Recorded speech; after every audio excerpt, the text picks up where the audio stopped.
All right, nation, there's no perfect way to look into this thing. We go on to go by past history or we going to go by what happened in the past, basically. And when I say that, I'm talking about Dan Quinn. I know. We look at when he was the head coach over there, Atlanta, they had, what, 1.5 good year, and then everything else kind of crumbled under his feet. And we can look back at the time when he was pretty much had his fingerprints on the Seattle Seahawks, right? We can look at both of those things. And my guy Omar on Twitter, he pretty much got this list out here that I posted on Instagram, Facebook, and as well as the community tab over there on YouTube.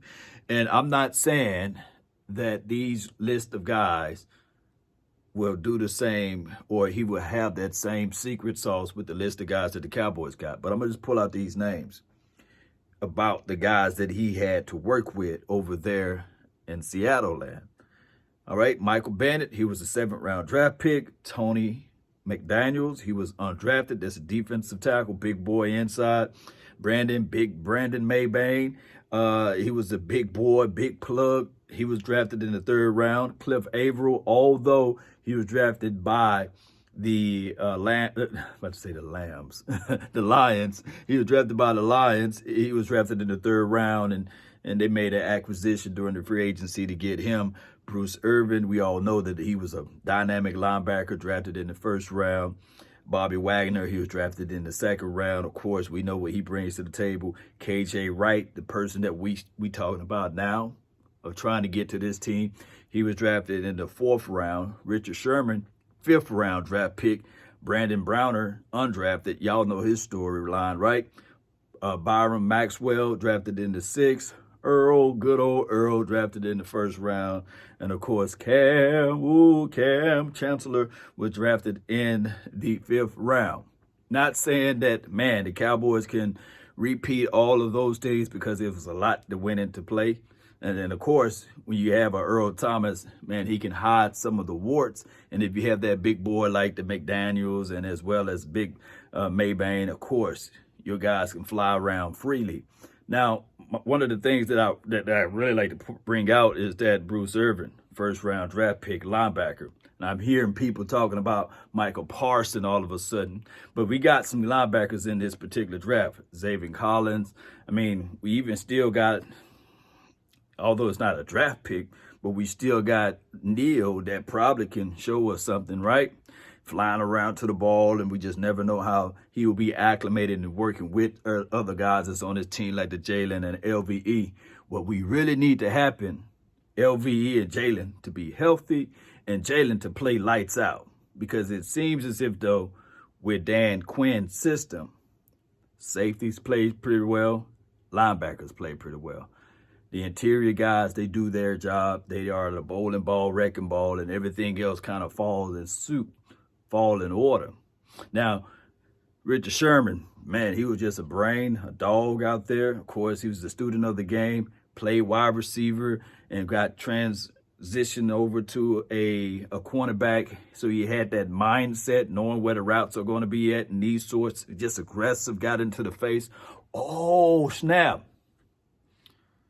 Did Diggs play wide receiver?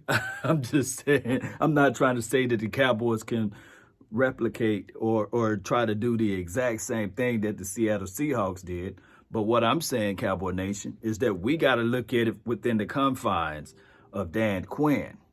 Maybe, just maybe, you give him less duties, less responsibilities, and maybe he could just focus in on this defense.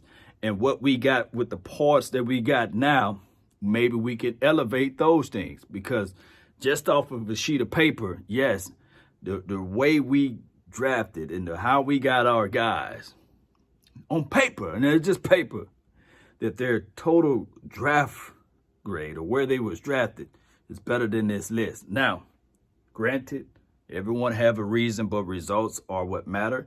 And on top of that, you got to earn it. You can't just be sitting here saying, oh, well, hey, he was drafted in the 2nd round. That means he's going to play great. Oh, LVE, he was drafted in the 1st. That means he's going to play great. Oh, Jalen Smith, he was drafted in the 2nd. That means he's going to play outstanding. Hey, They spent good draft capital on D-Law, so that means he's going to do something. Randy, get down. Gregory, he's going to blaze up the field this year. No, you got to get out there. You got to earn every piece of it.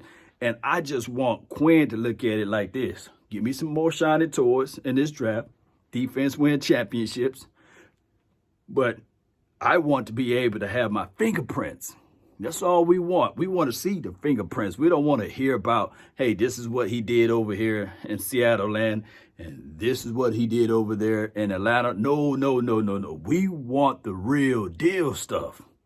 Look, I like the list. I like the old list that he got.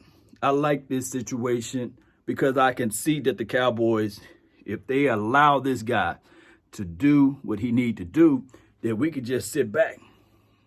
We can just sit back and chill.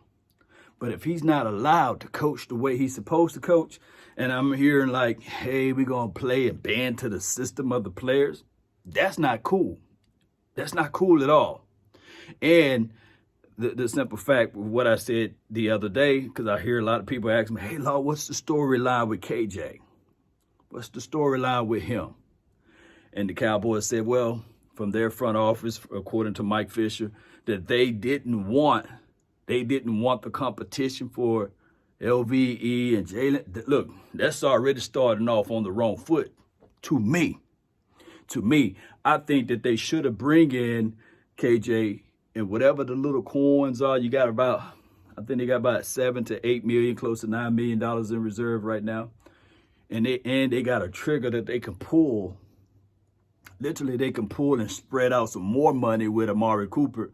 Look, the Cowboys, collectively speaking, are sitting on about $24 million again, because they got triggers that they can pull with Amari Cooper, and they got some stuff that they still have available with the money that they already got. It's around that money range. I might be too high on 24, but they can figure out a way. And I'm not saying that you go out there and pay KJ right all of that money, but what I'm saying is that scared money make you no money. You know, you scared money, you ain't gonna make no money and you ain't gonna win.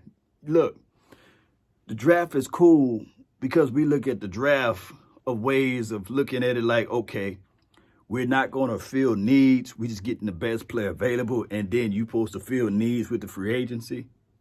So we'll find out, Cowboy Nation, where this team is going and how they're going to work out this list right here. Because I believe in the hearts of hearts, if you give Quinn the full room, don't give him half of a room, give him the full room, give him the straight longitude and latitude to make things happen. And I'm by no means necessary, I'm not sitting here saying that Quinn is the best thing since sliced bread and he's going to bring back the doomsday defense. But what I'm saying is that if you give this guy the longitude and latitude, maybe, just maybe, he can make this defense shake, baby. And I ain't talking about twerking. You know, let this thing shake the right way. Y'all let me know how you guys feel about Dan Quinn and his entire philosophy. Or was it just somebody else? Was it just mere luck? I don't know. But I will tell you guys this, that I'm ready for some football. Post me your thoughts, post me your concerns down below. Let me know who you guys really want in this draft on the defensive side of the coin. Look, put it like this. First round draft picks is easy. It's easy thinking about who you want on the defense. I want to know who you guys want in the late second, the third, the fourth round, right in that cushion area.